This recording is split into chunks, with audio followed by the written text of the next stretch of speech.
చందుర్తి మండలం కేంద్రంలోని రాజీవ్ చౌక్ వద్ద కాంగ్రెస్ పార్టీ ఆధ్వర్యంలో జరిగిన గణతంత్ర దినోత్సవ వేడుకలలో రాష్ట్ర ప్రభుత్వం విప్ ఆది శ్రీనివాస్ పాల్గొని జాతీయ జెండాను ఆవిష్కరించారు. ఈ సందర్భంగా ఆయన మాట్లాడుతూ బ్రిటిష్ వారి చేతులలో మగ్గిన దేశానికి స్వాతంత్ర్యం వచ్చినటువంటి తర్వాత దేశాన్ని గొప్పగా పాలించేందుకు గొప్ప రాజ్యాంగం అమలులోకి వచ్చిందని అన్నారు. గత 30 సంవత్సరాలుగా చందుర్తి మండల కేంద్రంలో ప్రతి ఏటా గణతంత్ర స్వాతంత్ర్యం దినోత్సవ వేడుకల్లో పాల్గొంటున్నానని అన్నారు. ప్రజలందరికీ గణతంత్ర దినోత్సవ శుభాకాంక్షలు తెలిపారు. ఈ కార్యక్రమంలో కాంగ్రెస్ పార్టీ మండల శాఖ అధ్యక్షుడు చింతపంటి రామస్వామి, మాజీ జెడ్పీటీసీ నాగం కుమార్, జిల్లా ప్రధాన కార్యదర్శి గొట్టె ప్రభాకర్, చందుర్తి సర్పంచ్ పులి సత్యం, నాయకులు ముకుందారెడ్డి, భీమరాజు, కనకరాజ్, కాంగ్రెస్ పార్టీ నాయకులు, కార్యకర్తలు పాల్గొన్నారు.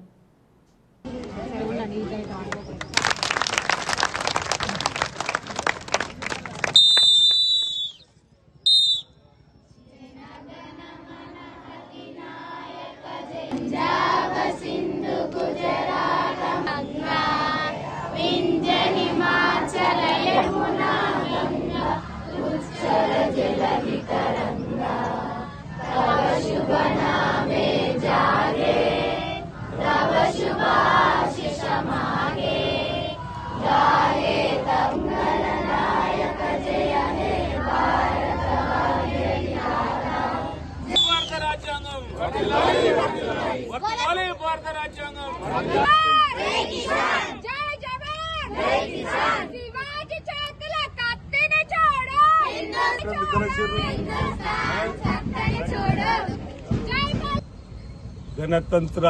దినోత్సవ వేడుకలను దేశవ్యాప్తంగా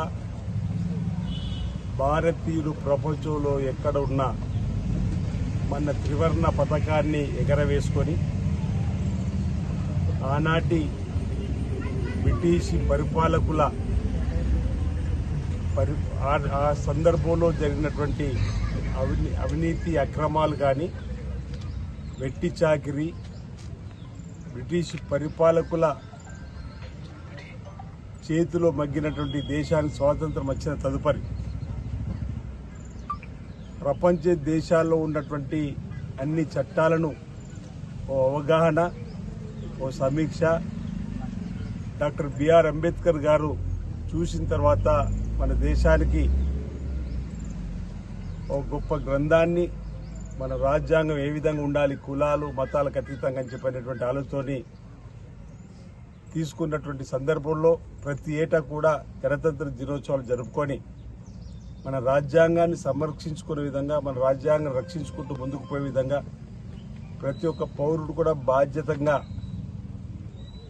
చట్టాన్ని అనుసరిస్తూ ముందుకు సాగే విధంగా ఉండేటువంటి సందర్భంలో మన గణతంత్ర దినోత్సవ వేడుకలు ఘనంగా జరుపుకుంటా ఉన్నాం. చందుర్తి మండల కేంద్రంలో ప్రతి ఏటా కూడా రాజీవ్ గాంధీ గారి సర్కిల్ దగ్గర ఇంచుమించు 30 సంవత్సరాలుగా నేను ప్రజా జీవితంలోకి వచ్చి నుంచి రావడం, ఇప్పుడు మహాత్మా జ్యోతిరావు పూలే విగ్రహం దగ్గర కూడా మనం రిపబ్లిక్ డేకి సంబంధించినటువంటి సందర్భంగా, స్వాతంత్ర దినోత్సవ సందర్భంగా త్రివర్ణ పథకాలను ఎగరవేసుకొని జాతీయ భావాన్ని, దేశంలో భక్తి భావాన్ని పెంపొందించే కార్యక్రమాన్ని మనం అమలు చేస్తాం. కులాలకు అతీతంగా, మతాలకు అతీతంగా, పార్టీలకు అతీతంగా అందరూ కూడా ఈరోజు మన యొక్క దేశ భక్తి భావాన్ని పెంపొందించేటువంటి కార్యక్రమంలో పాల్గొని భిన్నత్వంలో ఏకత్వం, మన దేశ సాంప్రదాయం, మన చట్టాన్ని గౌరవించుకుంటూ ముందుకు పోయేటువంటి సందర్భాన్ని మననం చేసుకోవడం, గుర్తు చేసుకోవడం ఈ తరం ప్రజలకు, యువకులకు, విద్యార్థులకు ఆ రోజుల్లో బ్రిటిష్ పరిపాలకులు నియంతృత్వ పోకడతో పరిపాలించిన సందర్భంలో మనం ఎదుర్కొన్నటువంటి, మనం ఆ రోజుల్లో వెనక్కి నెట్టివేయబడినటువంటి చరిత్ర ఒకసారి చూసుకొని స్వాతంత్రం వచ్చిన తదుపరి ఏ విధంగా ముందుకు పోతున్నాం, అందులో మన భాగస్వామి ఏ విధంగా ఉండాలని, ప్రజల భాగస్వామ్యంతోనే ఈ ప్రాంతాలు అభివృద్ధి చేసుకునేటువంటి కార్యక్రమం, దేశాన్ని అభివృద్ధి పథంలో తీసుకుని పోయేటువంటి కార్యక్రమం. ప్రపంచంలో భారతదేశం కూడా అగ్రగామి దేశంగా మారుతున్నటువంటి సందర్భంలో మన భారతదేశానికి స్వాతంత్రం వచ్చిన తర్వాత మొట్టమొదటిగా ప్రధానమంత్రిగా జవహర్లాల్ నెహ్రూ ఉన్నప్పుడు 5% గ్రామాల్లో కరెంటు లేదనేటువంటిది, ఆ తదుపరి అన్ని గ్రామాల్లో కరెంటు తీసుకురావడం కానీ, విద్యను అందించడం కానీ, పేదరికాన్ని ప్రారదోలేటువంటి కార్యక్రమాలు కానీ ప్రపంచంతో పోటు పడే విధంగా బ్రిటిష్ పరిపాలకుల చేతిలో మగ్గినప్పుడు ఎలాంటి అభివృద్ధి కానరాని పల్లెలు గ్రామాలన్నీ కూడా అభివృద్ధి పత్రంలో తీసుకొని పోవడానికి బహుళార్థక ప్రాజెక్టులు కూడా నిర్మాణం చేసి రైతులు రాజుగా మార్చేటువంటి కార్యక్రమం